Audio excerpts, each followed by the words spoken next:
Novels forever में खुशामदीद। Novel मेरा मुजरिम बना महरम, जिसकी राइटर है ऐना अहमद। उसकी ये तीसरी एपिसोड है और हो सकता है ये सेकंड लास्ट एपिसोड हो।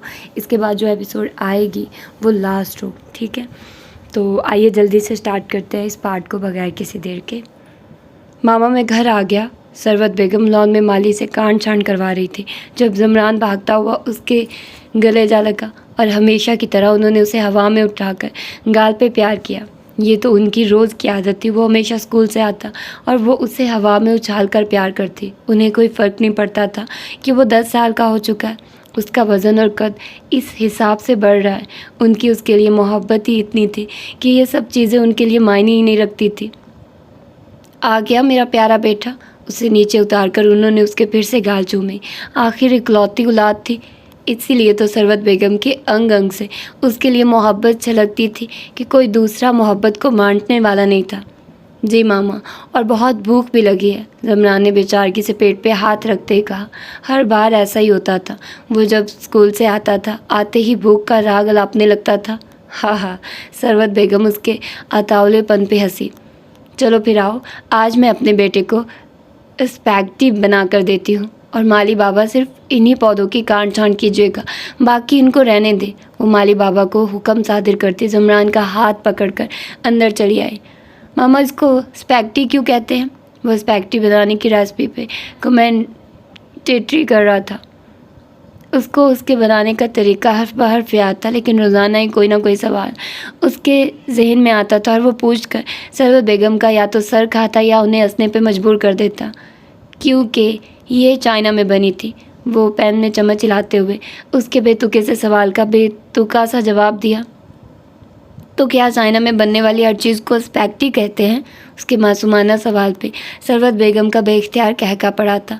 वो ऐसे ही अपनी बातों से उनका दिल बहलाया करता था। नहीं मेरी जान, ऐसा नहीं, तुम ज़्यादा मत सोचो और इन्हें खाकर एंजॉय करो। बाल उसके सामने रखकर उन्होंने बात को टालना चाहा, क्योंकि अब उनके पास कोई बेतुका सा जवाब भी नहीं था। भूख की शिद्दत थी या माँ की ताबेदारी? ज़मरान ने वाकई दूसरा कोई फजूल सवाल नहीं किया था, बल्कि अब वो चुप करके मज़े से स्पैगेटी खा रहा था। वो लॉन में फुटबॉल खेल रहा था जब गाड़ी के टायर चिड़चिड़ाने की आवाज़ आई। इस चिड़चिड़ाहट की आवाज़ तो वो लाखों में पहचान सकता था। अस्सलाम वालेकुम डैड। वो फुटबॉल छोड़कर भागता हुआ उनके गले लग गया। ओह मेरा शेर। उसके आने पे उन्होंने भी अपनी बाहें वाह की थी। कैसा रहा दिन मेरे शेर का? अब वो उसे पकड़े अंदर की जानिब चल रहे थे, जहाँ उन्हें पता था कि उनकी मताए हयात उनका इंतज़ार कर रही है। आज मैंने स्कूल में फ़ुटबॉल मैच जीता। घर आकर मामा के हाथ की स्पैगेटी खाई। वो उन्हें अपने पूरे दिन की रोदात उंगलियों पे गिन कर बता रहा था और जस्टिस सितार उसकी बातें ऐसे गौर से सुन रहे थे जैसे वो बहुत ही अहम पॉइंट्स गिनवा रहा हो। अस्सलाम वालेकुम, आज जल्दी आ गए आप? उन्होंने अभी लाउंज में पाँव रखा ही था कि सरवत बेगम आ गई और उनकी आंख पे ही ज़मरान की रूटीन को ब्रेक लगा था। हाँ, सोचा आज अपने बेटे के साथ कुछ टाइम स्पेंड कर लूँ। क्यों शेर, ठीक है ना? आखिर में उन्होंने ज़मरान से तायद चाही। यस, हम इकट्ठे फ़िक्शन मूवी देखेंगे। वो बाकी बच्चों से मुख्तलिफ था। शुरू से ही उसे कार्टून पसंद नहीं थे, उसे फ़िक्शन पसंद था और वो उसको बहुत अच्छा कॉपी भी करता था। उसकी बात पे सितार साहब हंसे। ठीक है शेर, तुम जाकर तैयारी करो, हम आज फ़िक्शन मूवी ही देखेंगे। उसे नीचे उतार कर उन्होंने उसे बहाने से उसके कमरे में भेजा। क्या बना केस का? उसके जाने के बाद सरवत बेगम ने उनसे पूछा। वो खूब जानती थी कि वो आजकल कुछ परेशान है। बनना क्या है, सियासी पार्टी का केस है और वो चाहते हैं कि फ़ैसला हमारे हक़ में हो। वो जैसे सोफ़े पर ढह से गए। बाकी सब क्या चाहते हैं, इससे कोई फ़र्क नहीं पड़ता। आप बस अल्लाह रसूल की खातिर हक़ पे मबनी फ़ैसला कीजिएगा। वो भी उनके साथ सोफ़े पर बैठकर उन्हें समझाते हुए बोली। उनकी बात पे वो मुस्कुराए। मुझे थ्रेट्स बहुत मिल रहे हैं। ओह, तो अब वो समझी थी असल परेशानी उन्हें सरवत बेगम और ज़मरान की थी। अपनी तो उन्होंने कभी परवाह न की थी। उनकी बात पे सरवत बेगम ने उनके हाथ पे हाथ रखा और जब बोली तो लहजे में मजबूत अज़ाइम की झलक थी। आप मेरी और ज़मरान की परवाह मत करें सितार। जब हम फ़ैसला अल्लाह के लिए कर रहे हैं तो वो क्यों करना हमारी औलाद को महफूज रखेगा। आपको याद है ना कैसे हज़रत इब्राहीम अपने नौमौलूद बच्चे इस्माइल को छोड़ कर चले गए थे? किसके भरोसे गए थे? वहाँ तो दूर दूर तक कोई ना था। वो उसे अल्लाह के भरोसे छोड़ कर गए थे और अल्लाह ने देखिए कैसा उनका रुतबा बुलंद किया।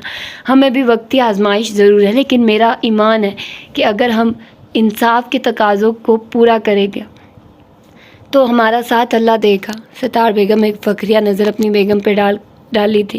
वो जब जब अपनी बीवी बच्चे की वजह से परेशान हुए, उन्होंने उनका यूं ही हौसला बांधा था। मुझे फ़ख्र है कि आप हमारी शरीक हयात हैं। अल्लाह ने न जाने हमें किस नेकी का अजर दिया है। आपकी सूरत में उनका हाथ अपने हाथों में लिए वो जल्द से बोले थे। लहजे में मोहब्बत से ज़्यादा इज़्ज़त व एहतराम था। उनकी बात पे सरवत बेगम मुस्कुराई और उन्हें तसल्ली दी। आप आराम करें, मैं आपके लिए चाय लेकर आती हूँ। उनके जाने के बाद सतार साहब ने सोफ़े से टेक लगाकर आंखें मूंद ली, जबकि ज़मरान जो अपने बाप से प्लग का कहने आया था, उनकी बातें सुनकर वहीं से चुपचाप वापस चला गया। वो इतना बड़ा तो नहीं था उम्र में, मगर इतना समझदार ज़रूर था कि इन बातों को समझ सकता। वो बेतुके सवाल सिर्फ सरवत बेगम को हंसाने के लिए करता था। वो जानता था कि उसकी माँ का कुल सरमाया है वो, इसलिए वो अपनी ऊट पटांग बातों से उनका दिल लगाए रखता था। मगर असल में वो बात की हर बारीकी को समझता था, और कैसे ना समझता। उसकी रगों में जस्टिस सतार का खून जो दौड़ रहा था। कहाँ है तुम्हारा बॉस? गनमैन अपनी ड्यूटी पे था जब दो आदमी अंदर ज़बरदस्ती घुस आए थे। कौन हो तुम और यहाँ क्या कर रहा है? गनमैन जो कि पठान था, इसलिए पश्तो का आंसर उसकी ज़बान से छलकता था। हम कौन है ये तुम्हारे मालिक को बताएंगे, वो भी जैसे आज सबको मारने के दर पे थे। हम तुमको अंदर इससे पहले कि गनमैन मज़ाहमत करता, पीछे से एक और आदमी ने आकर उसके सर पर गोली मार दी। तुम लोग क्या टाइम वेस्ट कर रहे हो, चलो यहाँ से। वो तीनों इससे पहले कि अंदर जाते गोली की आवाज़ सुनकर सतार साहब बाहर आए थे। क्या हुआ फजल? बाकी के अल्फाज उनके मुंह में ही रह गए, क्योंकि आगे फजलुद्दीन की लाश खून में लथपथ पड़ी थी। इससे पहले कि वो आगे बढ़ते, तीनों आदमियों में से एक ने गोली सतार साहब की टांग पे मारी थी। वो धड़ाम से नीचे गिरे थे, जबकि बाकी दो उनको घसीट कर अंदर ले आए थे। वो टांग पे निकलने वाले खून से करा ही तो उठे थे। हाँ भाई, तो तू है जस्टिस सितार? उसे ज़मीन पे फेंक कर वो सामने सोफे पे टांग चढ़ाकर बैठा। दर्द की शिद्दत से उन्हें खांसी होने लगी थी। क्यों बे, तू देगा हमारे मालिक के ख़िलाफ़ फैसला? एक आदमी ने, जो शायद उन तीनों का सरबराह था, ने उन्हें गुद्दी से पकड़ा। कल जाकर तू अदालत में बोलेगा कि जो फैसला दिया वो गलती की बुनियाद पे था। सही में वज़ीर आला साहब ही हक पे हैं, समझा? क्या बोलेगा? मुँह ने सीधा करता जैसे अपने अल्फाज सुनना चाहता था। मैं कल जाकर अदालत में कहूँगा कि मैंने जो फ़ैसला दिया वो बिल्कुल ठीक और दुरुस्त था। वो बिल्कुल बेखौफी से उसकी आंखों में देखकर बोला। लहजे में बला की सख्ती और चट्टानों जैसी मजबूती थी। उनकी बात पे उसने हंसते हुए सर हिलाया। ठीक है भाई, ठीक है। वो जैसे मज़ा ले रहा था उनकी बात का। जाओ तुम दोनों और पूरा घर छान मारो, जो भी मिलता है ले आओ। उन्हें हुक्म सादर करता खुद पुरसुकून होकर बैठ गया। कुछ ही देर में उसके बंदे खौफ की वजह से अपनी माँ से चिपके ज़मरान और बहादुर और एतमाद से चलती सरवत बेगम को बाहर ले आए थे। अब बोलेगा अदालत में कल? सरवत की गर्दन पर बंदूक रखता वो उसे ब्लैकमेल कर रहा था। कोई ज़रूरत नहीं आपको सितार, ये गोली चाहे मेरे बदन के आर पार हो जाए, मुझे खुशी होगी कि आपने हक का साथ दिया। लेकिन अगर आपने मेरी जान बचाने के लिए ऐसा बोल दिया तो मुझे अपने ज़िंदा रहने पे भी अफसोस होगा। इस हालत में भी वो ऐसी बातें बोल रही थी जो दुश्मन को ललकार दे। सितार ने एक नज़र अपनी निडर बीवी को देखा, जो अपने ज़माने की एक जानी मानी सहाफ़ी थी। वो कैसे ना आज जुल्म के ख़िलाफ़ बोलती। आहा छोरी, तू तो बड़ी फिट है रे। इस आदमी ने एक गलीज़ नज़र सरवत पर डाली और वहीं सतार की गैरत को जगाने के लिए काफ़ी थी। पीछे हटो मेरी बीवी से। वह मुश्किल उठकर उसने उसे धक्का दिया। बस यही बात उसे तैश दिला गई। लम्हे के 1000वें हिस्से में उसने सतार के पेट पे गोली मारी। सतार वहीं पे बैठता चला गया। गोली शायद उसके गुर्दे के हिस्से को छू कर गुजरी थी। सरवत भागती हुई सतार के पास आई। सतार आप ठीक है? लहजे में फिक्रमंदी थी। वो सतार के पास थी जब गैंग के सरबराह ने ज़मरान को पकड़ा। अब बता, बोलेगा? वो गुस्से से ज़मरान को पकड़ता उसके सर पे बंदूक तान चुका था। अगर किसी के बच्चे के हक़ के लिए मुझे अपने बच्चे को कुर्बान करना पड़े तो मैं एहसार के तौर पे ये काम भी करने को तैयार हूँ। वो बोली नहीं थी, घराई थी, और उसकी बात पे सरबराह हंसा। सफदर बांधो इस जस्टिस और बच्चे को। वो किसी सफदर नामी बंदे को हुक्म देता बोला। सतार दर्द की वजह से कोई मज़ाहमत न कर सका और ज़मरान खौफ की वजह से। वो 10 साल का बच्चा हिरासा सा ये सब देख रहा था। छोड़ो मुझे। सरवत जो ज़मरान को पकड़ने को आगे बढ़ी थी, सरबराह ने उसे बाजुओं से पकड़ लिया। क्यों छोड़ूं?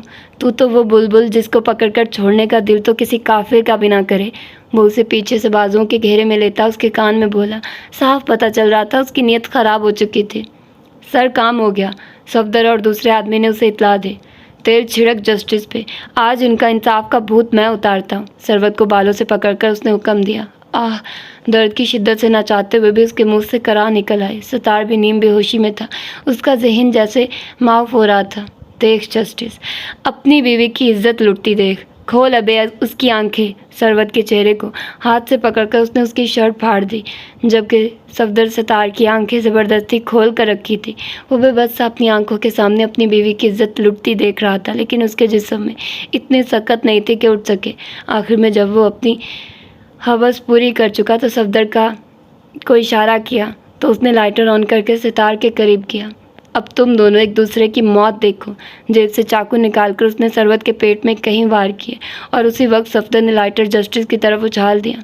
इस पूरे माहौल में सिर्फ दो आवाज़ें गूंज रही थी, एक सितार के चीखने की और जमरान के रोने की। सरवत तो पहले ही कलमा पढ़कर अपनी जान दे चुकी थी। भाऊ, इसके माँ बाप को ख़त्म करने के बाद वो उसके करीब आया। मकसद सिर्फ उसे डराना था। वो जो पहले ही सहमा हुआ था मज़ीद सहम कर बैठ गया। हाँ, मुनीर हंसा। उसे इस बच्चे को डराने में मज़ा आ रहा था। सर, इस बच्चे का क्या करना है? सफदर ने सवाल किया। बाकी सबको ठिकाने लगा चुके थे, अब वही रह गया था और पार्टी ने कहा था कि सबका खात्मा होना चाहिए। इसको मेरे ठिकाने पे ले जाओ और ख़बर पहुंचाओ कि सब मारे गए हैं। उसके सर पे हाथ फेरता वो शातिर अंदाज में बोला।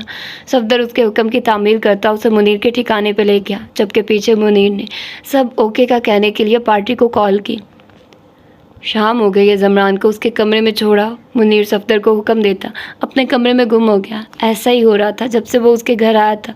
वो उसे अच्छी तालीम दे रहा था, लिखा पढ़ा रहा था, लेकिन रात में वो उसे अंधेरे कमरे में बंद कर देता था।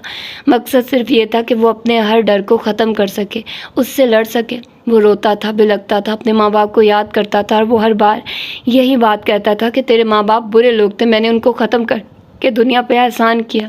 वो कमरे में नहीं जाना चाहता था, लेकिन वो उसे वहीं कैद रखता था। वो उसे बेहिस बनाना चाहता था और वो तभी बन पाता जब वो अपने हर डर से लड़ना सीख जाता। जमरान ने भी उसे मायूस नहीं किया था। एक दिन ऐसा आया कि उसने अंधेरे को हराना सीख लिया। फिर उसे बुलडॉग से बहुत डर लगता था। उसने उसे मारना सीख लिया। उसे गोली की आवाज़ से डर लगता था और उसने उसी गोली से अपना फेवरेट कुत्ता मारा। वो अपनी पसंदीदा चीज़ मारकर, अपनी ख्वाहिशात को मारकर दिन ब दिन बेहिस होता जा रहा था। सिर्फ एक डर था उसे, और वो था मुनीर का डर। वो 21 साल का हो चुका था और वो आज भी भाव करता था तो जमरान डर जाता था। उसे उसके अल्फाज अभी भी याद थे। देखा ना तेरे बाप का क्या हाल किया था। तेरे साथ दगा करेगा, मेरे साथ दगा करेगा तो तेरा उससे भी बदतर करूँगा। बचपन के अल्फाज और वो डर उसके जहन में बैठ गए थे और फिर वो आखिरी डर भी ख़त्म हो गया। उसने अपने हाथों से मुनीर का कत्ल किया था। ना सिर्फ अपना डर ख़त्म किया बल्कि अपने सारे बदले भी ले लिए। और बस वो आखिरी दिन था जमरान का। उसके बाद ताशा ने जन्म लिया था। उसकी सारी टीम अब उसके अंडर थी। उसे बेहिस बनाया था और वो बेहिस बन गया था।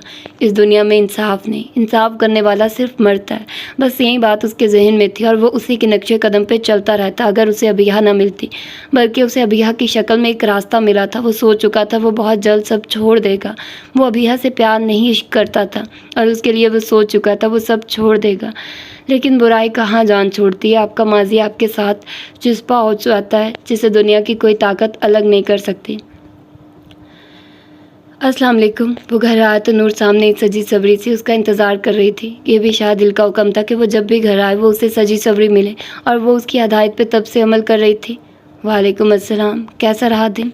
उसे कंधे के हल्के में लिए वो सोफ़े पे आकर बैठा। आपका इंतज़ार करते करते कट गया। उसने भी उसके कंधे पे सर रखकर जवाब दिया। दोनों में अब इतनी मोहब्बत तो कायम हो ही चुकी थी। अरे हाँ, आज कोई लड़की आई थी। मैंने नाम नहीं पूछा, ना उन्होंने बताया। कह रही थी अपने कमरे में हूँ, जब आप आए तो आपसे कहूँ कि आप उनसे आकर मिले। अचानक उसे याद आया कि आज सुबह ही एक लड़की आई थी। सारे दिन कामों में वो इतना उलझी रही कि याद ही नहीं रहा। खानसमा भी छुट्टी पे था, इसलिए खाना भी उसे ही बनाना था। नाम क्यों नहीं पूछा? उससे अलग करके उसने पूछा। वो मुझे याद नहीं रहा। दुपट्टे को किनारे को लपेटती वो शादिल को इतनी प्यारी लगी कि उसने उसकी क्लास लेने का इरादा तर्क कर दिया। चलो कोई बात नहीं, ये बताओ वो किस रूम में है? उसे रिलैक्स करता उसने अपने पैंट के साथ लगी पिस्टल को ये यकीनी बनाया। वो इस कमरे में, ऊपर छत पे। जिस कमरे की तरफ इशारा किया था एक दफ़ा तो शादिल को शौक लगा था। उस कमरे में? उसने कंफर्म करने को हैरत से पूछा, क्योंकि वो कमरा तो अबिहा का था। जी, उसी कमरे में। शादिल के तासुरात ने नूर को भी परेशान कर दिया था। ठीक है, मैं आता हूँ। वो दूसरी कोई भी बात सुने बगैर 2-3 डग में सीढ़ियों को फासला ख़त्म करता ऊपर आया था। अंदर जाने से पहले कमरे का दरवाज़ा नॉक करना नहीं भूला था। वो जो अभी नींद से उठी अपने आप को बेहतर महसूस कर रही थी। खटके की आवाज़ पे चौंकी, मुड़कर देखा तो सामने ही शादिल को खड़े पाया। अबिहा वो बेयकीनी और खुशी के मिले-जुले तासुरात समेत आगे बढ़ा था। आगे बढ़ने से पहले उसने लाइट ऑन कर दी थी क्योंकि शाम होने की वजह से कमरे में वाज़ेह अंधेरा था। उसके बेड के करीब आकर उसने उसके सर पर हाथ फेरा और फिर हाथ पकड़कर करीब ही बैठ गया, यूँ जैसे उसके होने का मुसलसल खुद यकीन देखना चाहता हो। अबिया, कहाँ चली गई तो तुम? कौन लेकर गया था मेरी गुड़िया, बताओ मुझे। वो उसका हाथ थामे उसे पूछ रहा था और अबिया सुन रही थी, लेकिन यूँ जैसे उसे किसी ने उसकी कुव्वत गवाही छीन ली हो। आज उसने काफ़ी देर बाद शादिल के मुंह से मेरी गुड़िया सुना था। अपनायत का एहसास था या क्या? वो उसके कंधे से लगकर फूट फूट कर रो दी। इस वक्त उसे कुछ याद नहीं था कि शादिल भी उसके साथ कितना बुरा कर चुका है। उसे इस वक्त सिर्फ इतना पता था कि उसे किसी सहारे की ज़रूरत है। अभी हाँ, बस भी करो। पहले तो शादिल ने उसे रोने दिया, लेकिन जब वो कितनी देर रोने के बाद न संभली तो शादिल ने उसका चेहरा पकड़कर ऊपर करना चाहा, जिस पे अबिया ने और सख्ती से अपना सर उसके कंधे से टिका दिया। उसने मेरे साथ बहुत बुरा किया शाही, तुम्हारी गुड़िया को तोड़ दिया उसने शाही। उसमें पहले उसने जान भरी और फिर तोड़ दिया शाही। मैं कभी माफ़ नहीं करूँगी उसे, उसने बेजान कर दिया तुम्हारी गुड़िया को। वो उसके कंधे से लगी, अपने दिल का गुबार आंसुओं के साथ साथ लफ्ज़ों से भी निकाल रही थी। उसकी बात पे शादिल ने सख्ती से अपनी मुठ्ठियाँ भींची। वो इतना तो जान चुका था कि वो ताशा के पास थी। अभी कल ही तो उसने उसे कॉल करके बताया था और वो बातों बातों में उसका नंबर ट्रेस करवा चुका था। बस फाइनल राउंड खेलना बाकी था, जिस पे शादिल को भरोसा था कि जीत उसी की होगी। चंदा, इधर देखो मेरी तरफ। उसका चेहरा उसने ज़बरदस्ती ऊपर किया। आंसुओं की वजह से बाल उसके चेहरे पे चिपक गए थे। उन्हें पीछे हटाता उसने प्यार से उसका चेहरा साफ किया। कोई नहीं तोड़ सकता मेरी गुड़िया को। जो तोड़ेगा मैं उसको तोड़ दूंगा, उससे इबरत का निशान बना दूंगा। अब बताओ क्या हुआ है? तुम्हारा शाही जिंदा है अभी? उसके चेहरे को हाथों के प्याले में लेकर वो पूछ रहा था। अभी यह सोच में पड़ गई क्या बताए उसे कि किस तरह उसने उसे इस्तेमाल किया अपने हथियार के लिए। मगर ये बात तो शादिल पहले से जानता था, तो बोलने में क्या हर्ज था? हाँ, उसे बोलकर अपना गुबार निकाल लेना चाहिए। जानता तो वो पहले से ही है। उसके अंदर से आवाज़ आई और साथ ही खामोशी से उसके लब आ हुए थे। ताशा, बोलते साथ ही वो फिर फूट फूट कर रो दी। ताशा ने तोड़ दिया तुम्हारी अबिया को, उसको रेजा रेजा कर दिया। उसने उसके कंधे पे सर रख के अपने दिल का गुबार निकाल दिया। वो रो रही थी और शादिल गुस्से से अपनी मुठ्ठियाँ भींचे हुए था। खाना खाएंगे आप? वो अभी अभी अबिया को सुला कर आया था। वो रिकॉर्डिंग जेब में रख रहा था जब नूर की आवाज़ पे चौंका। हाँ, ऐसा करो, तुम डाइनिंग टेबल सेट करो, मैं आ रहा हूँ। उसे जवाब देता वो सीधा अपने रूम में गया था। वहाँ पहुँचकर उसने जेब से रिकॉर्डिंग निकाली थी। उसके पास ताशा के खिलाफ कोई सबूत ना था। वो जानता था अबिया ताशा के पास से आई है। अब वो इसे इस बेस पे गिरफ्तार कर सकेगा। अबिया का कहना उसके लिए सबूत के तौर पर काम करना था। बहुत जल्द तुम जेल की सलाखों के पीछे होगे ताशा। अपनी शातिर तबीयत पे हंसते हुए उसने रिकॉर्डिंग सेफ में रखी और बाहर आ गया। वो तोड़ फोड़ करके थक हार कर बैठा था। जब दरवाजे पे बेल हुई, वो इतना टूट चुका था कि फ़िलहाल किसी से मिलने की हिम्मत थी ना ख्वाहिश। फिर भी मिलना तो था। मुश्किल से उठकर वो दरवाजे तक गया। कैमरा ऑन करने पे उसकी नज़र सामने ही खड़े फरीद पे पड़ी। हाँ बोलो फरीद, स्पीकर ऑन करके उसने पूछा। आवाज़ अभी तक बोझल थी। सर, वो एसपी ने हमारे एरिया को ट्रेस कर लिया। कुछ देर में वो पहुंचने वाला होगा। हमें यहाँ से निकलना है। फरीद की बात पे वो चौंका। एसपी ने? उसे कैसे पता चला? गुस्से की एक लहर उसके अंदर दौड़ी। सर, खबर के मुताबिक आपकी कॉल से ट्रेस किया है। वो झिझका क्योंकि बात ही कुछ अजीब सी थी। उसकी बात पे ताशा ने गहरा सांस लिया। तुम सब जाओ, इस जंग को मैं खुद लड़ूंगा। कुछ सोचकर वो पुरसुकून होकर बोला। लेकिन सर, वो अभी कुछ बोलने ही लगा था जब ताशा ने उसकी बात बीच में काट दी। मैंने कहा जाओ तुम सब। आवाज़ में धार तो नहीं थी, लेकिन वाज़िह तनबीह थी। जी सर। फरीद अब बेचारा क्या कह सकता था। ताबेदारी से सर हिलाता वो पूरे अमले को लेकर वहाँ से चला गया। अब वहाँ पीछे सिर्फ ताशा रह गया था। अभी यहाँ वो कमरे में बैठी किताब पढ़ रही थी जब वो उसके कमरे में आया।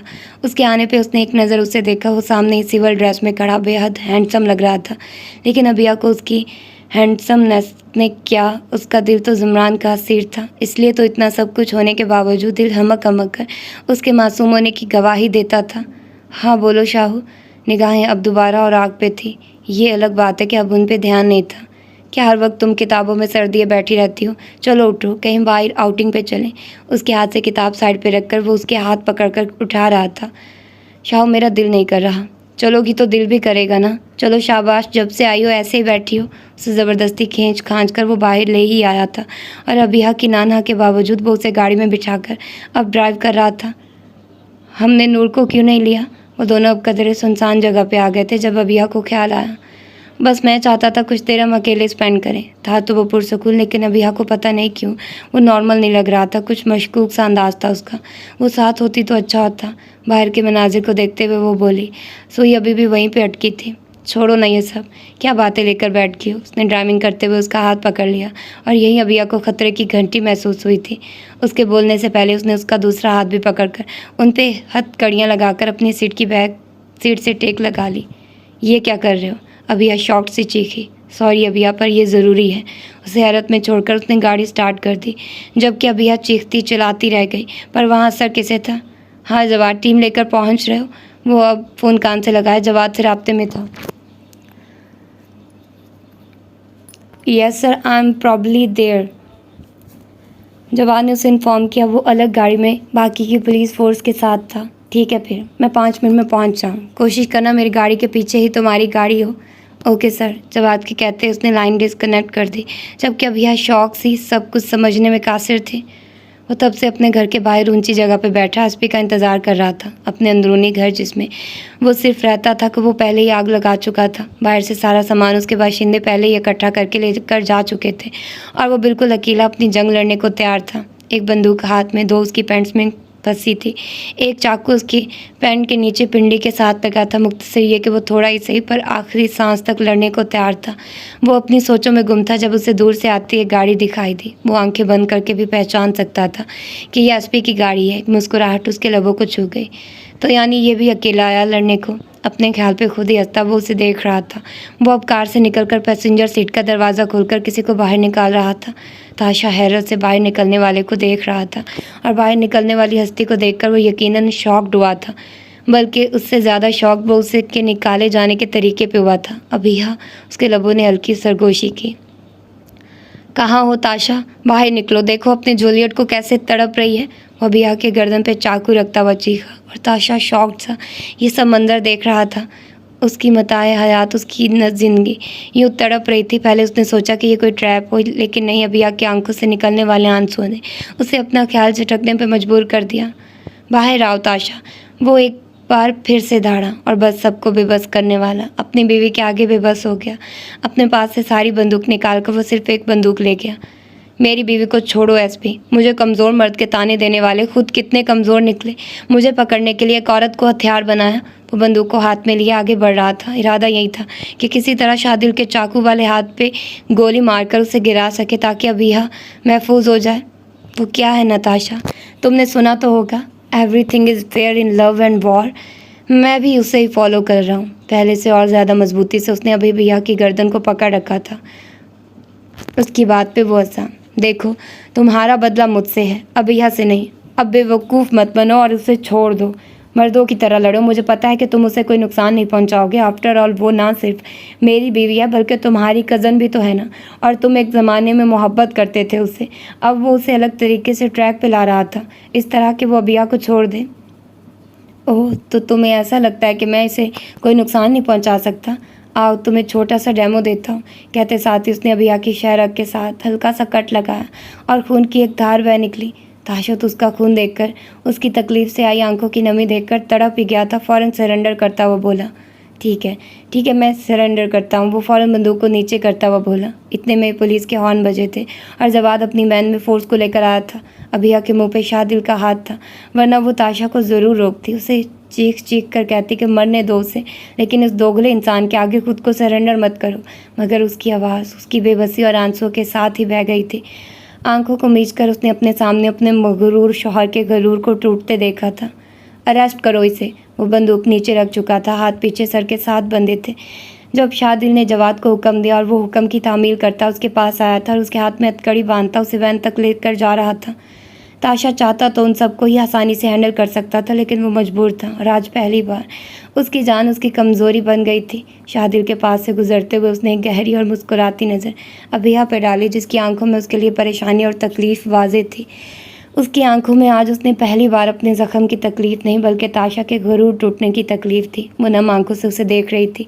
ताशा एकदम रुका और चलता हुआ अभिया और शादिल के करीब आया। आज के बाद उसे अगर तुमने ज़रा सा भी नुकसान पहुंचाया तो इसके ज़िम्मेदार तुम खुद होगे। शादिल की आंखों में गुस्से की लहर के साथ वाज़ेह तनबीह थी। फिर वो अभिया की तरफ मुड़ा। अपना ख्याल रखना मेरी जान। जितने मेरे गुनाह हैं शायद न बच पाऊँ मैं, लेकिन प्लीज़ मेरे पीछे मेरे गुनाहों की माफ़ी की खुदा से दुआ करती रहना। हो सकता है वो मेरी बख्शिश कर दे, क्योंकि मैं जन्नत में तुम्हारे साथ कदम रखना चाहता हूँ मेरी जान। आंसू के फंदे ने गले में अटक कर उसे बात को वहीं तक रोकने पर मजबूर कर दिया। ताशा और आंसू, अजीब लगता है ना, पर ऐसा हुआ था। अभिया ने महसूस किया कि वो उसी वजह से रुक गया। आखिर रूह का रिश्ता था उनका, वो रिश्ता जो सबसे पहले इस दुनिया में बना, जिसकी बिना पे सारे रिश्ते हैं। वो कैसे ना उसकी आंखों से उसकी तकलीफ़ और बेबसी पड़ती, जो उसके पकड़े जाने की नहीं थी बल्कि उसे बचा ना पाने की थी। अपना ख्याल रखना। जवान ने जब उसे ज़बरदस्ती घसीटा तो वो दूर से बस इतनी ही हाँक लगा पाया और वैन में बैठ गया। उसके बाद जब तक वैन उसकी आंखों से ओझल ना हुई, अभिया उसे देखती रही। उसे कुछ होश ना था कि शादिल उसके मुंह से हाथ हटाकर अब उसके ज़ख्म की मरहम पट्टी कर रहा है। वो इस कदर उसके गिर्द देखने में खोई थी कि एंटीसेप्टिक से चुभन भी उसका ध्यान न भटका सकी। चौंकी तो तब जब शादिल ने उसे पुकारने के साथ उसका कंधा हिलाया। वो अपने ही ध्यान में थी, एकदम चौंकी। अचानक तो उसे समझ नहीं आई कि अभी क्या हुआ है, आगे कौन है, वो अभी किसको देख रही है। ज़हन यूं जैसे माफ होता चला गया। फिर तारीख, और आहिस्ता आहिस्ता ये अंधेरा उसकी आंखों के सामने आ गया और वो वहीं गिरती चली गई। कैसे हो ताशा? कहा था ना एक दिन तुम जेल की सलाखों के पीछे होगे। वो अभी अभी हॉस्पिटल से आया था, अभी बेहोश थी। डॉक्टर के मुताबिक उसे गहरा शॉक लगा था। उसके पास नूर को छोड़कर वो सीधा पुलिस स्टेशन आया था। उसकी बात पे वो हंसा, लेकिन उसकी हंसी की आवाज़ सिर्फ शादिल सुन नहीं सका, क्योंकि चेहरे पे तो अभी तक नकाब था। उसके कोई जवाब न देने पे शादिल ने उसके नकाब की तरफ हाथ बढ़ाया, जिसे बड़ी फुर्ती से ताशा ने बीच में ही पकड़ लिया। मैं तुम्हें पहले ही कह चुका हूँ एसपी, ये काम नहीं करो। पहले हुक्म दिया था, अब इल्तजा करता हूँ, मेरा चेहरा छुपा रहने दो प्लीज़। अब के उसके लफ्ज़ों के साथ साथ आंखों में रिक्वेस्ट थी। और पता नहीं क्या हुआ कि शादिल ने अपना हाथ वाकई खींच लिया। ठीक है, तुम चाहते हो कि तुम्हारा चेहरा एक्सपोज ना हो, तो मैं वादा करता हूँ कि नहीं होगा। अपनी बात पे उसको एक नज़र देखता वो लॉकअप से बाहर चला गया। गाड़ी में पहुंचकर भी ज़हन उसका मुसलसल उलझा था। ध्यान तो उसका फ़ोन पे होने वाली बेल ने अपनी तरफ मतवज्जे करवाया। स्क्रीन पे नूर का नंबर देखकर उसने कॉल पिक की। हाँ बोलो नूर। अब वो गाड़ी स्टार्ट कर चुका था। क्या होश आ गया उसे? अच्छा चलो ठीक है, मैं आता हूँ। मुख्तसर सी बात करके उसने कॉल काट दी थी। अब उसका रुख हॉस्पिटल की तरफ था, जहाँ अभिया को होश में आ गया था। उसका रिएक्शन सोचकर उसने झरझरी सी ली थी। उसने जो ही कमरे का दरवाज़ा खोला, उसकी सीधी नज़र सामने बेड पे बैठी अभिया पे पड़ी थी। वो गुमसुम सी अपने हाथों की लकीरों को देखती गहरी सोच में गुम थी। वो चलता हुआ उसके करीब आए इससे पहले कि वो कुछ कहता, अभिया खुद ही बोल पड़ी। क्यों किया ऐसा? नज़रें अभी तक नीचे थी। नूर साइड पे बैठी उन दोनों कज़न्स को देख रही थी। अभिया, इससे पहले कि वो कुछ कहता, अभिया ने साथ पड़ा आवाज़ उसे दे मारा। लेकिन खुशकिस्मती थी या बदकिस्मती, वो शादिल के बल्कि साथ से होते हुए दीवार पर जा लगा। नाम मत लो, वो बोली नहीं घर आई थी। आंखें गुस्से की वजह से लाल अंगारा हो रही थी। उसका बस नहीं चल रहा था वो सामने खड़े शख्स का हशर कर दे। शादिल शॉक्ड सा उसे देख रहा था। उसे पता था कि वो चीखेगी, चिल्लाएगी, लेकिन इतना एक्सट्रीम रिएक्शन देगी इसका उसने सोचा भी ना था। क्या समझ लिया तुम सब ने मुझे? खिलौना हूँ या रिबोट हूँ जिसकी कोई फीलिंग्स, कोई जज्बात नहीं है? उसको बस तुम सब अपने अपने मकसद के लिए इस्तेमाल करना चाहते हैं। पहले ताशा ने किया और अब तुमने। क्या फ़र्क रह गया तुम दोनों में? बल्कि नहीं, उसने तो मुझे नुकसान दिया, मेरी मर्ज़ी के बगैर हाथ भी नहीं लगाया, जबकि मैं उसकी बीवी थी। और तुम? वो वक्फा देने के लिए रुकी, सर उठाकर शादिल को देखा, लेकिन जब दोबारा बोली तो लहजे कांच के टूटने जैसी चुभन थी। तुमने तो अपने होने का भी पास ना किया, चला दी मेरी गर्दन पे छुरी, सिर्फ अपनी वर्दी पे 100 कॉल स्टार्स बढ़ाने के लिए। लहजे में तासुफ के साथ दुख भी था, अपनों से एतबार टूटने का दुख। शादिल खामोश खड़ा सब सुन रहा था। कहता भी तो क्या, बोलने को उसके पास कुछ था ही कहाँ। वो जो सारे रास्ते लफ्ज़ों के ताने बाने जोड़ कर आया था, अब जैसे ज़बान को ताले लग गए थे। अभी हाँ, मुझे माफ़ कर दो। आंखों से एक आंसू निकला था जो अब दिखावे का था या क्या, अभिया समझ नहीं पाई, क्योंकि वो इतने सालों में उसे समझ नहीं पाई थी। वो जो क्या था और क्या निकल आया, तो अब उसे क्या समझती। जब मर जो गए थे तब माफ़ कर दूंगी, फिलहाल चले जाओ यहाँ से। अपना रुख मोड़कर उसने पूरी तरह से नागवारी का इजहार किया, और अभी वो शादिल की शक्ल देखने की भी रवादार ना थी। उसने गहरी नज़र उस पर डाली, शायद वो उसे देख ले, शायद माफ़ कर दे, मगर नहीं, वो तो चट्टानों की सी सख्ती लिए बैठी थी, बिल्कुल पत्थर। एक नज़र उसे देखकर फिर नूर को देखा। उसे आंखों के इशारे से उसका ख्याल रखने का कहकर कमरे से क्या हॉस्पिटल से ही बाहर आ गया। फरीद, मुझे तो टेंशन हो रही है। सर अभी तक नहीं आए, इतनी देर तो वो कभी नहीं लगाते। तुम पता तो करो वो है कहाँ। ताशा की सारी टीम छुप गई थी। ये उनका एक खुफिया ठिकाना था जहाँ कोई भी नहीं पहुँच सकता था। वो अमूमन यहाँ पहुँच जाया करते थे जब ऐसा कोई ख़तरा होता था, और ताशा भी ज़्यादातर थोड़ी देर तक आ जाता था। उसने हमेशा ऐसे हालात में सिर्फ खुद को ख़तरे में डाला था, वरना वो सबको जाने का बोल देता था, क्योंकि वो नहीं चाहता था जिस गंदे काम में उसके हाथ है उनकी सज़ा किसी और को मिले। वो जानता था कि वो सब मजबूरी से उसके साथ है। उन सबको अपने घर का चूल्हा जलाना है, और सब बेरोज़गार ही से उकता कर इधर आए हैं। हाँ, डर तो मुझे भी लग रहा है। तुम फिक्र मत करो, मैं किसी तरह पता करवाता हूँ कि क्या हुआ है, वरना इतनी देर तक तो सर आ जाते हैं। उसने फहद को तसल्ली दी। दरहकीकत तो वो खुद भी बहुत परेशान था, क्योंकि ऐसा पहले कभी नहीं हुआ था। बल्कि फरीद और फहद क्या, उसके लिए तो सभी परेशान थे। वजह उसकी रहम दिली थी। उसने आज तक किसी भी अपने बाशिंदे के साथ ज़्यादती नहीं की थी, बल्कि वो हर तरह से उनका ख्याल रखता रहता था। वो बेशक करते गलत काम थे, लेकिन उनका एक दूसरे के लिए एहसार देखने लायक था। कुछ सोचते हुए फरीद बाहर आ गया। अब उसका रुख आज की अखबार की तरफ था। आज उसको हॉस्पिटल से डिस्चार्ज मिल गया था। वो अपना सामान समेटकर शादिल के आने से पहले जाने का इरादा रखती थी, जब नूर ने उसके हाथ पे हाथ रखा। आप ही? नूर के आप ही बोलने पे उसने एकदम उसे हैरत से देखा। शायद पहली बार उसे किसी ने आप ही कहा था। हाँ बोलो। उसका हाथ पकड़कर वो उसके साथ ही बेड पे बैठ गई। वो चाहकर भी उस प्यारी सी लड़की के साथ सख्ती नहीं कर पाई थी। आप ही, वो मैं कह रही थी आप ना जाइए ना। मुझे पता है कि शादिल ने आपके साथ गलत किया, लेकिन आप उनको ना देखें, आप मेरे साथ रहें, हम दोनों खूब मज़े करेंगे। वो उसको बहला रही थी, बस किसी तरह से वो रुक जाए और अपना इरादा बदल दे। उसकी बात पे अभी यहाँ हंसी। तुम इतनी अच्छी क्यों हो, और शादिल को तुम कैसे मिल गई? उसे तो कोई खरांड सी बीवी मिलनी चाहिए थी। अब के उसकी बात पे नूर भी हंसी थी। उसकी थोड़ी को अंगूठे से पकड़कर उसने नूर का रुख अपनी तरफ किया। मैं वाकई शादिल से नाराज़ हूँ, और मैं उसकी शक्ल भी नहीं देखना चाहती, इसलिए वापस फरा के घर जा रही हूँ। लेकिन तुमसे मेरी कोई नाराज़गी नहीं है, इसलिए तुम जब चाहो वहाँ आ सकती हो। मज़े ही करने हैं ना, हम वहाँ कर लेंगे। उसको प्यार से फचकारती वो बैग में अब अपना बाकी का सामान डाल रही थी। नूर चुपचाप सी उसकी हरकतों सकनात को देख रही थी। अब उसका कहना बनता भी नहीं था, क्योंकि वो शादिल की कज़न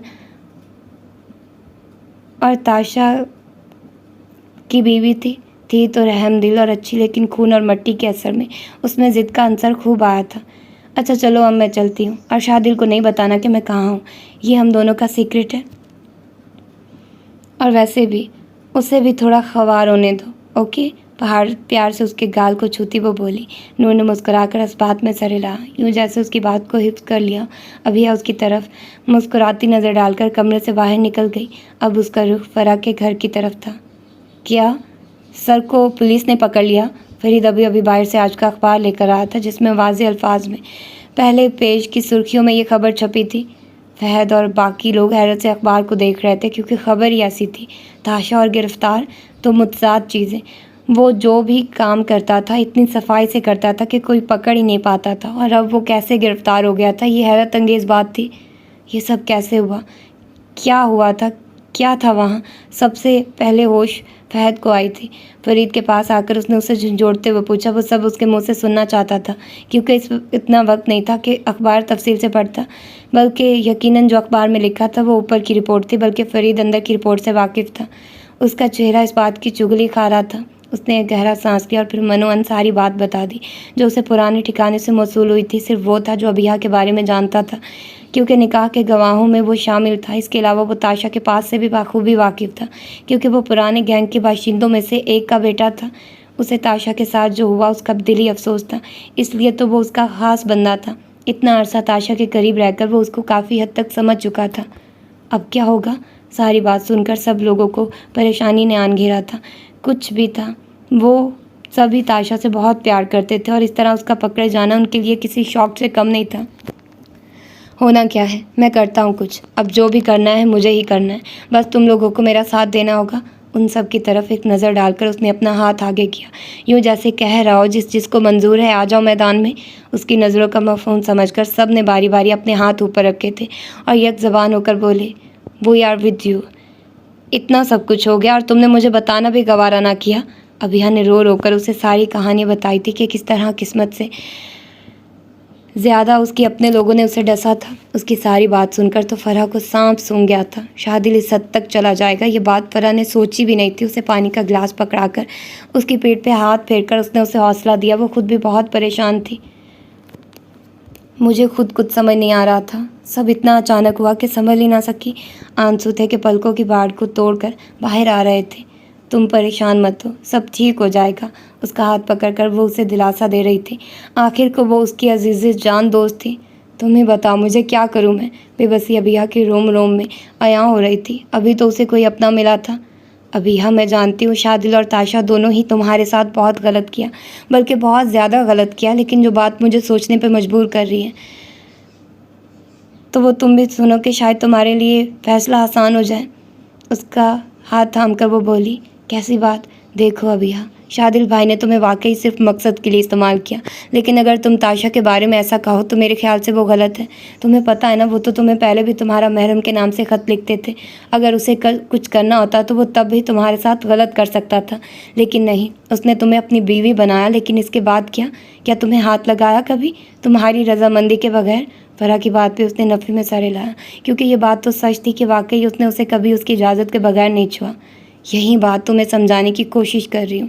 कभी कभी हर बार का सुना और देखा ठीक नहीं होता। और जहाँ तक बात है उसकी प्रोफेशन की, तो अभी यह तुम उसकी बीवी हो, तुम उसे प्यार से उस प्रोफेशन को छुड़वाने में मदद दे सकती हो।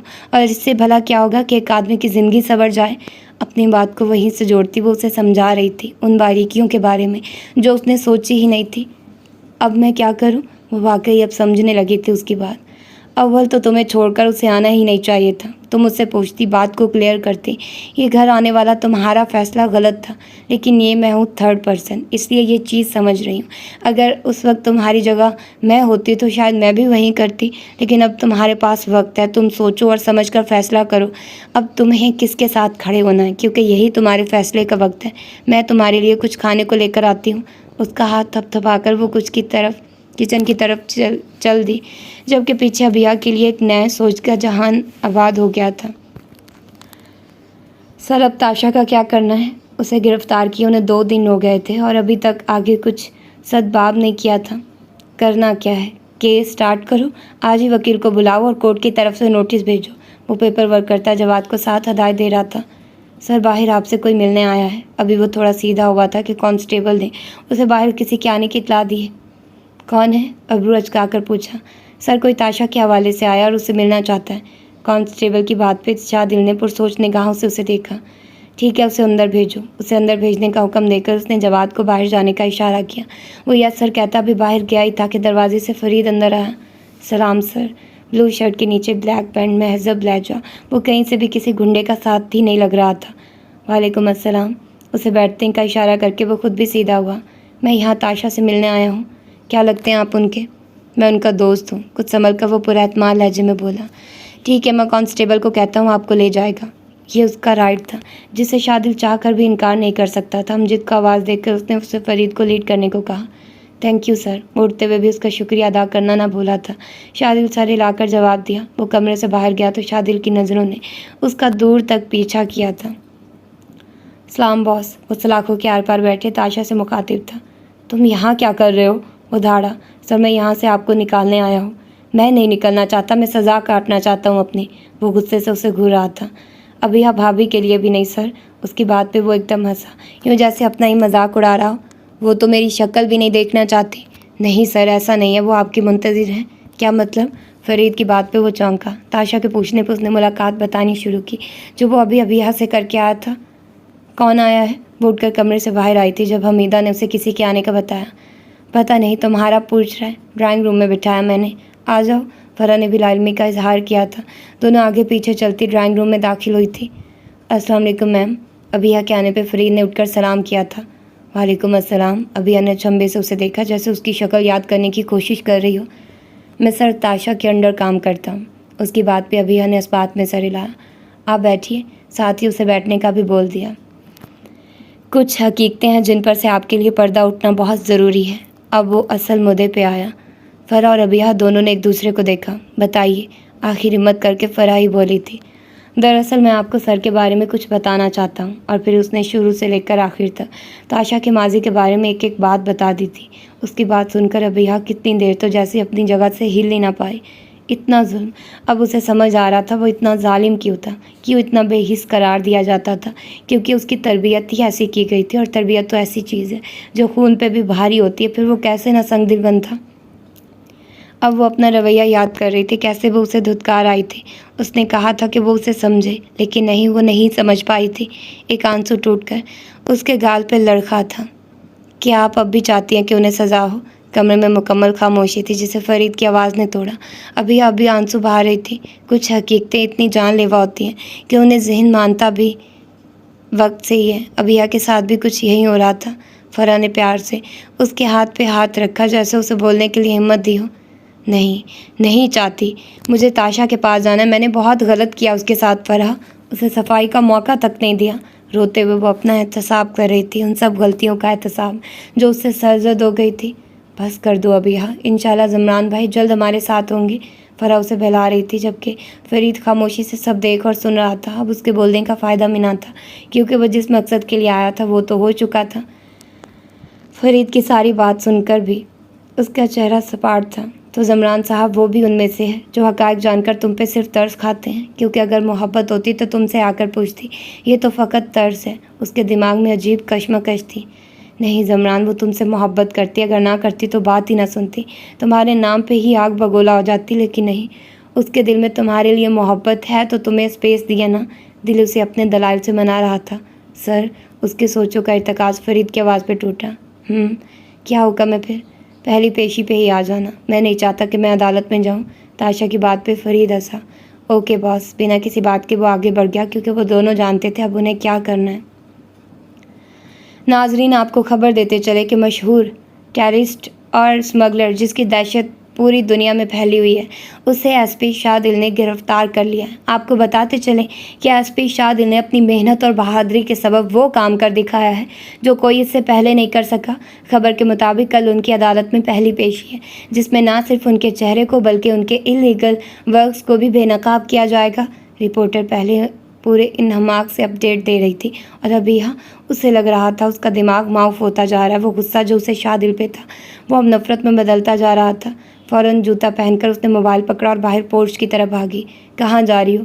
गाड़ी का दरवाज़ा खोलते उसके हाथ फ़रा की आवाज़ पे रुके थे। दो हाथ करने मतलब शादिल को उसकी औकात याद दिलाने। कहते साथ ही वो गाड़ी में बैठी और रिवर्स गियर लगाकर ये जा वो जा, जबकि फ़रा पीछे अरे अरे करती रह गई। क्या समझते हो तुम खुद को? हाँ बोलो, जवाब दो। वो किसी शेरनी की मानिंद उससे सवाल कर रही थी। उसका बस नहीं चल रहा था। शादिल का हशर कर दे। सुकून से बैठकर बात करो अभिया के यूँ अचानक आ जाने पे वो एकदम परेशान ज़रूर हुआ था, और जिस तरह वो बात कर रही थी शादिल को लग रहा था कि वो आज उसका सर फाड़ ही देगी। तुम मेरी ज़िंदगी बर्बाद कर रहे हो और कह रहे हो मैं सुकून से बात करूं? वो दाढ़ी, क्या मतलब? इस सारी बात पे शादिल पहली बार चौंका था। कल लेकर जाओगे शाह को हाई कोर्ट, ताशा को हाई कोर्ट? वो जैसे उसे याद दिला रही थी। हाँ, उसने उसे नासमझी से देखा, क्योंकि जहाँ तक उसे अंदाज़ा था वो भी ताशा से नफ़रत करती थी। उसने खुद उससे कहा था, फिर अब वो क्यों गुस्सा कर रही थी? हाँ तो? उसने शौक और अचंभे से उसे देखा। तुम मेरे शौहर को सज़ा दिलवा रहे हो, उसे फांसी दिलवा रहे हो, और मुझसे कह रहे हो हाँ तो? वो अभी भी शौक में थी।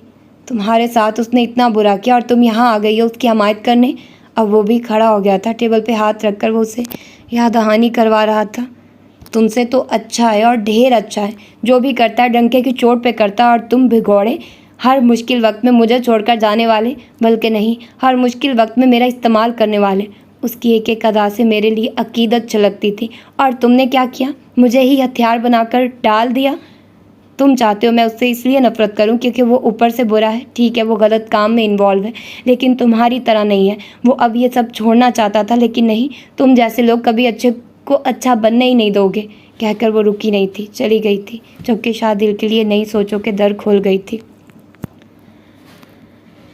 पुलिस की 3 गाड़ियां अदालत की तरफ रवाना थी। आज ताशा की पहली पेशी थी, इसलिए वो उसे जेल से अदालत लेकर जा रहे थे। अभी अदालत से थोड़ा ही फासला था जब किसी अनजान गाड़ी ने उनके आगे गाड़ी खड़े करके उन्हें रोका। सर, ये ताशा के लोग हैं और यकीनन उसी को रेस्क्यू करने आए हैं। जवान ने अंदाज़ा लगाया था, जो कि किसी हद तक ठीक भी था। वो वाकई में ताशा के ही बंदे थे। तुम उनको देखो, मैं पीछे ताशा पे नज़र रखता हूँ। उसे हदायत देकर वो दरमियान वाली जीप की तरफ गया था, जहाँ ताशा मौजूद था। हाँ भाई, क्या बात है? जवाद अपने 2 एहलकारों के साथ सामने आता हुआ बोला। हमारे बॉस को वापस कर दे, फहद ने बंदूक को स्टार्ट करते हुए कहा। उसकी बात पे जवाद हंसा। इतना सस्ता समझ रखा है आपने पुलिस को कि आप कहेंगे और हम वापस कर देंगे? जवाद ने जैसे उसी की बात का मजाक उड़ाया। पुलिस पे खुद को खुद ही सस्ता बनाया, वरना हम कौन होते हैं आपको सस्ता कहने वाले?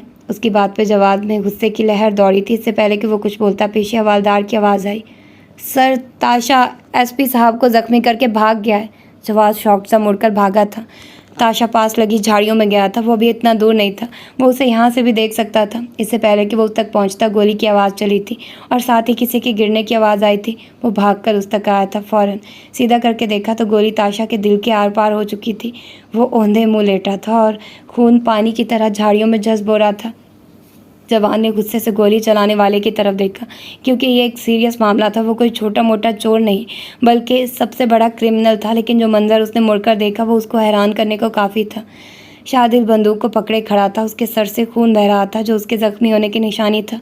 गोली एसपी से चली थी। ये बात यकीनन अब सबके लिए परेशान कुन थी, क्योंकि वो सबसे बड़ा स्मगलर और टेररिस्ट था और उसके साथ बेशुमार राज थे जो अब उसके साथ ही ख़त्म हो चुके थे।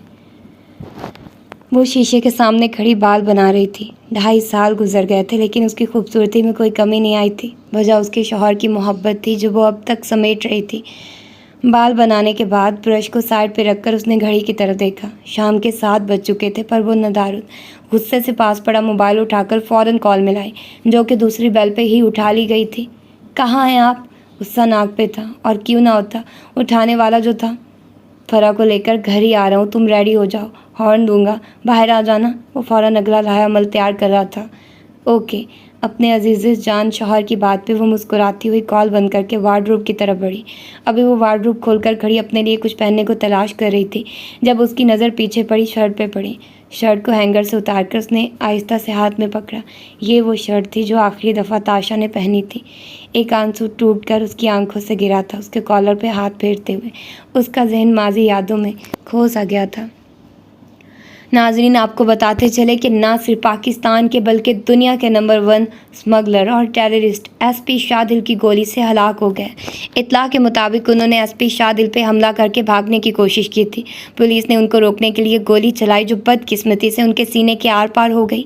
अभी उनकी बॉडी को पोस्टमार्टम के लिए अस्पताल लेकर जाया गया है। जी रिपोर्टर ज़ोरों शोर से टीवी पे आज की ताज़ा तरीन खबर दे रही थी, जबकि सामने बैठी अभिया के हाथ पांव ना सिर्फ नीले हो चुके थे, बल्कि उनसे जैसे जान भी ख़त्म हो रही थी। अभिया, उसकी हालत देख फराह भागकर उसके पास आई थी, लेकिन बेसुध वो उसके करीब आने से पहले ही सोफे पर लड़क गई थी। ज़मरान, ज़मरान।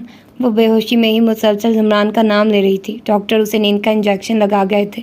अभी वो अपने कमरे के बेड पर लेटी बेहोशी में भी सिर्फ उसका नाम ले रही थी। जी मेरी जान। होश और बेहोशी के बीच कैफियत में वो आया था, या शायद उसकी रूह। अभिया मुस्कुराई। ज़मरान। तस्दीक करने को दोबारा उसका नाम लिया। हाँ जानम। उसके माथे पे प्यार करके वो उसके और करीब हुआ। मत जाओ मुझे छोड़कर। वो धीरे धीरे शायद बेहोशी में या शायद होश में वापस आ रही थी, क्योंकि ज़मरान का तख़य्युल अब साफ होता जा रहा था। नहीं जाऊंगा छोड़कर, कभी जा ही नहीं सकता। उसकी बात पे उसने पूरी आंखें खोलकर उसे देखा। अब वो होश में आ गई थी। पक्का? उसे छूने को उसने हाथ आगे बढ़ाया, और ये क्या, उसका हाथ वाकई टच हुआ था। वो जो उसे अपना ख्याल समझ रही थी, वो वाकई में उसके सामने था। ज़मरान। अब उसने होश में अपनी आंखें खोलकर उसे देखा था कि शायद वो कोई और हो। उसके चेहरे के एक एक नक्श को छुआ था। मैं ठीक हूँ मेरी प्रिंसेस। उसके हाथ के ऊपर प्यार करके उसने उन्हें चूमा, जबकि अभिया के हाथ हैरत से वहीं रुक गए। आप? शौक से वो बस इतना ही बोल पाई थी। अभिया के बोलकर जाने के बाद वो मुसलसल अपनी सोचों में था। क्या मुझे ताशा को छोड़ देना चाहिए? लेकिन वो एक मुजरिम है, मैं कैसे छोड़ दूँ उसे? वो अबिया का शौहर भी है, उसकी खुशियाँ उससे मुंसलिक है। तुम आगे ही उसे कोई खुशी नहीं दे सके, अब मज़ीद उसकी खुशियाँ मत छीनो। और वैसे भी अब ताशा खुद को बदलना चाहता है, और जिसका दिल खुदा ने बदला है तो तुम कौन होते हो उस सबके बीच में आने वाले। अपनी परेशान सोचों में उसे बलाखिर एक किनारा मिल ही गया था। कुछ सोचकर उसने कुर्सी से टेक लगाकर आंखें मूंद ली। अब जो भी था उसी पे था। लॉकर खोलो, कांस्टेबल ने अपने एसपी के हुक्म पे फ़ौरन सेल का दरवाज़ा खोला। सलाम। अंदर दाखिल होने पर उसने ताशा को सलाम कर को देखकर सलाम कहा। वो जो दीवार से टेक लगाए नज़र झुकाकर बैठा था, उसके आने पे उससे एक नज़र देखा। वालेकुम अस्सलाम। गहरा सांस लेकर उसने टेक छोड़ी। हवालदार, हमें अकेला छोड़ दो, कांस्टेबल को हुक्म देकर वो सीधा हुआ। कितना प्यार करते हो अबिया से? हवालदार के जाने पे वो अब सीधा पॉइंट पे आया। ये सब मैं तुम्हें क्यों बताऊं? ताशा ने उसे अचंभे से देखा। क्यों नहीं करते प्यार? वो अब उसकी आंखों में देखकर पूछ रहा था। उसकी बात पे ताशा मुस्कुराया, और जब बोला तो लहजे में चट्टानों सी सख्ती थी। हाँ करता हूँ, इतना कि तुमने कभी सोचा भी नहीं होगा। अपनी हर सांस से बढ़कर, मोहब्बत के हर पहलू से आगे, इश्क की इब्तदा से पागलपन की इंतहा तक मैं उसको चाहता हूँ। वो उसकी आंखों में आंखें डालकर बेखौफी से बोला। उसके एक एक लफ्ज़ में अबिया के लिए शिद्दत मोहब्बत और लहजा अकीदत और इज़्ज़त से भरपूर था। बस शादिल को अपने सवालों का जवाब मिल गया। जो बेचैनी थी उसे एक किनारा मिल गया। मुस्कुराते हुए वो उठा। तैयार रहना फिर कुछ थ्रिलिंग के लिए। लॉकअप से निकलने से पहले वो उसे स्माइल देकर निकला, और ताशा हैरत से उसका मुस्कुराना देख रहा था। और फिर सब जो कुछ भी हुआ था वो प्लान था। ताशा को बुलेट प्रूफ जैकेट पहनाकर ऊपर दिल के मकाम पे ब्लड बैग लगा दिया गया था। शादिल को मारकर जब वो बाहर निकला तो प्लान के मुताबिक उसने गोली चलाई, जो सीधा उसके दिल पे जाकर लगी, और वो वहीं गिर गया। दुनिया के लिए ताशा मर गया था। सब टीवी चैनल्स पे यही खबर आम थी, यहाँ तक कि उसके अपने बाशिंदों को भी इस बात का नहीं पता था, सिवाय फरीद के। वो अलग ज़िंदगी शुरू करना चाहता था, और इसलिए अबिया को लेकर वो कोपेनहेगन आ गया था। इतना पैसा तो था कि वह यहाँ बिज़नेस स्टार्ट कर सके। यहाँ उसने इंपोर्ट एक्सपोर्ट का काम शुरू किया था। साल बाद ही अल्लाह ने उन्हें औलाद की नेमत से नवाज दिया था। हम के होने से उनकी ज़िंदगी मुकम्मल हो गई थी, लेकिन इस सब के बाद उन्हें पाकिस्तान जाने का दोबारा इत्तेफाक नहीं हुआ। आज कितने सालों बाद फरह आ रही थी उससे मिलने, जिसे ज़मरान लेने गया था। खुशी उसकी अंग अंग से फूट रही थी। पी गाड़ी के हॉर्न की आवाज़ पे वो अपनी सोचों के भंवर से निकली। शर्ट को अंदर वापस रखकर वो सीधा ड्रेसिंग के सामने आई। अब इतना वक्त तो था नहीं कि कपड़े चेंज करती। हाथों से शर्ट के दामन को ठीक करके वो बाहर की तरफ भागी। आखिर इतने अरसे बाद वो अपनी दोस्त फरहा से मिल रही थी। कोपेनहेगन में आने के बाद वो उसे बिल्कुल भी ना मिल पाई थी। दोबारा पाकिस्तान जाना ही ना हुआ था। अस्सलाम वालेकुम। वो पोर्ट से भागकर गाड़ी से बाहर निकलती फरहा के गले मिली। अल्लाह, मिल तो ऐसी रही हो जैसे बड़ा याद करती हो। फरहा ने शिकवा किया। याद तो करती थी, लेकिन तुम्हें पता तो है पाकिस्तान में आने के वक्त ही नहीं मिला। प्लान बना था, लेकिन हम की पैदाइश की वजह से वो भी डिले हो गया। वो उसे तफसीलात बताती हुई अंदर लेकर आ रही थी, जबकि ज़मरान उसका सामान निकाल कर अब हाथों में पकड़े अंदर गेस्ट रूम में लेकर जा रहा था। उसे पता था कि उन दोस्तों की बातें अब देर तक चलनी है। अरे हाँ, मेरा हम जानू किधर है? फरहा को वो याद आया। सो रहा है। अभी जब ज़मरान को कॉल की तभी उसको सुलाया। उसे अपने साथ लिए वो अब ड्राइंग रूम में ले आई थी। लेडी, कुछ खाने पीने का इंतज़ाम किया है या मेरी बहन को भूखे पेट ही रखोगी? वो अभी सामान रख कर आया था, और आते ही दोनों को बातों में गुम देखकर उसने मदाखलत करना ज़रूरी समझा। वैसे भी अब तो उसने फरहा को बहन बना लिया था। जी, आपकी बहन के लिए मैं अभी जूस लेकर आती हूँ। मुझे पता है आप अपनी बहन को भूखा नहीं दे सकते, और ना वो बर्दाश्त कर पाती है भूख। आप परेशान मत हो। अभी हम मुस्कुराती उठकर किचन की तरफ चली गई, जबकि वो दोनों उसके पीछे हंस दिए थे। 2 साल बाद तुमने कभी सोचा कि हम मिले क्यों नहीं? वो कुछ दिन पहले ही फरहा की शादी में शिरकत के लिए पाकिस्तान आए थे। जब अबिया से शादिल ने पूछा, वो दोनों इस वक्त कदरी खामोश गोशे में थे। तुम ऐसा क्यों सोच रहे हो? अबिया को जब से पता चला था उसने ज़मरान की हेल्प की है, वो उसके साथ नरम हो गई थी और उसको माफ़ भी कर दिया था। नहीं, वैसे ही पूछ रहा हूँ। उसकी बात पे वो मुस्कुराई। फिर जब बोली तो लहजे में सुकून ही सुकून था। तुम्हें पता है शादिल, मैंने कहीं पढ़ा था कि मोहब्बत तब भी मिलती है जब मोहब्बत में सदक हो, लेकिन मेरा नहीं मानना है ये। बाज़ औक़ात किस्मत हमें वहाँ लेकर आती है जहाँ हमें सबसे ज़्यादा ज़रूरत होती है। अब तुम खुद ही देख लो, अगर तुम नूर को ना अपनाते तो उसको ज़माने की भेड़िए चीर देते, और अगर मैं ज़मरान की ज़िंदगी में ना आती तो शायद वो कभी ना बदलता। किस्मत के साथ जीना सीखो शादिल, वो देखो तुम्हारी बीवी और बेटी बहुत प्यारी है, इसलिए ये फजूल बातें मत सोचो। उसने दूर खड़ी नूर और उसकी बेटी आयफा की तरफ इशारा करके कहा और बिना उसका जवाब सुने स्टेज की तरफ बढ़ गई जहाँ फरा उसे फ़ोटो शूट के लिए बुला रही थी। जबकि शादिल ने एक नज़र अपनी ज़िंदगी और उस ज़िंदगी से होने वाली नई ज़िंदगी की तरफ डाली। बेशक अब उसके लिए वहीं उसकी दुनिया थी। क्या कर रही हो? वो बाल समेट रही थी जब जमना ने पीछे से उसकी कमर में हाथ डालकर थोड़ी को उसके कंधे के पे टिकाया। बाल समेट रही हूँ और आप भी ज़रा पीछे हो जाइए, हमद अभी सोया है। ब्रश को टेबल पर रखती वो उसे घूर कर बोली, हमद अभी बड़ा हो गया है, वैसे भी वो समझता है कि उसके बाबा उसकी मामा से कितना प्यार करते हैं।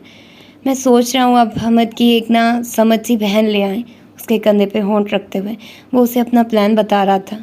अच्छा जी। सीधा होकर उसने उसकी बियर्ड को छुआ। हल्की चुभन उसके हाथों को भली लग रही थी। हाँ जी, सुमरान ने कहते हुए प्यार से अबिया को उठाया और बेड पे ले आया। अब उनकी ज़िंदगी की वो शुरुआत हो चुकी थी जो सिर्फ खुशियाँ ही खुशियाँ लाई थी। तो ये था खूबसूरत सा नावल और यकीनन आप लोगों को पसंद आया होगा। आई थॉट कि इसके 2 पार्ट्स बनेंगे बट इसका एक पार्ट भी 1 घंटे के एपिसोड का नहीं बन पाया, तो इतना ही बहुत है। तो ये नावल आप लोगों को यकीनन अच्छा लगा होगा और आप लोग मेरे से गुस्सा भी होंगे कि मैंने इतना लंबा इसको क्यों खींचा, 3 दिन पर इसको डाल दिया, तो सो सॉरी। बस मैं थोड़ी सी आजकल सही से रिकॉर्डिंग नहीं कर पाई। मेरी भांजी आई हुई है और मेरी भांजी माशाल्लाह से इतनी एक्टिव है कि वो मतलब उसने घूमना फिरना होता है और फिर जाहिर सी बात है उनको कहीं मैं भेज भी नहीं सकती। अभी भी मैंने ज़बरदस्ती भेजा है उनको दूसरे रूम में अम्मी के पास। वहाँ पर वो इतना तंग करती है अम्मी के यहाँ, सारे कमरे की जितनी भी चीज़ें हैं ना उसने सब चीज़ों को हाथ लगा लगा कर उनको देखना होता है कि उनके अंदर क्या है और फिर चीज़ें फाड़ देती है। इतनी को वो शरारती बच्ची है ना, तो वो बस यही काम करती है। तो इसीलिए आप ही ना इधर कमरे में ही रहती हैं और फिर उनको भेजना बहुत मुश्किल था। तो फिर खैर मैंने उनकी मिन्नतें की, उनको थोड़ा सा एक मैंने नावल डाउनलोड कर दिया तो फिर वो सही हो गई कि चलो ठीक है। वो बस यही मैंने उसको कहा, मैंने उसको बताया जाहिर सी बात है मैं नावल खुद पढ़ती हूँ लेकिन वो डाइजेस्ट पढ़ती हैं। वो नावल इस तरह से मोबाइल वगैरह पर नहीं पढ़ती, तो उनको इस तरह का आइडिया नहीं है। तो फिर मैंने उनको उस पर डाउनलोड करके दिया। मैंने कहा आप इधर से पढ़ लें। तो मैंने कहा फिर मैं कल आपको एक और अच्छा सा नावल डाउनलोड करके दूँगी। तो वो फिर चली गई है। तो खैर अब ऐसे तो फिर होता है इस तरह के कामों में, कुछ काम करवाने पड़ते हैं और बस। और एक वो नावल तो मेरे यार सर का दर्द ही बन गया, वो ख़त्म ही नहीं हो रहा, ज़र्द मौसमों के दुख, क्योंकि वो मुझे मज़ा नहीं आ रहा उसको पढ़ने में, मुझे वो अच्छा नहीं लग रहा, बहुत बोरिंग है यार। और अब तो बहुत दुखी भी हो गया है क्योंकि वो ज़ुबैर की शादी हो जाती है उसके साथ। लेकिन खैर उसकी 1-2 ही एपिसोड्स रहती हैं, वो भी मैं जल्दी करने की कोशिश करूँगी। और हालिम भी मुझे अभी रिकॉर्ड करना, उसका फ़र्स्ट पार्ट आज 19 तारीख हो गई है और मैंने अभी उसका फ़र्स्ट पार्ट रिकॉर्ड नहीं किया, वो भी करना है। तो बहुत सारे काम पेंडिंग पड़े हुए हैं। तो खैर देखते हैं क्या होता है। तो फिर अपना आप लोग ढेर सारा ख्याल रखिएगा, मुझे दुआ में याद रखिएगा। मिलते हैं इंशाल्लाह किसी और अच्छे से नावल के साथ। अल्लाह हाफिज़।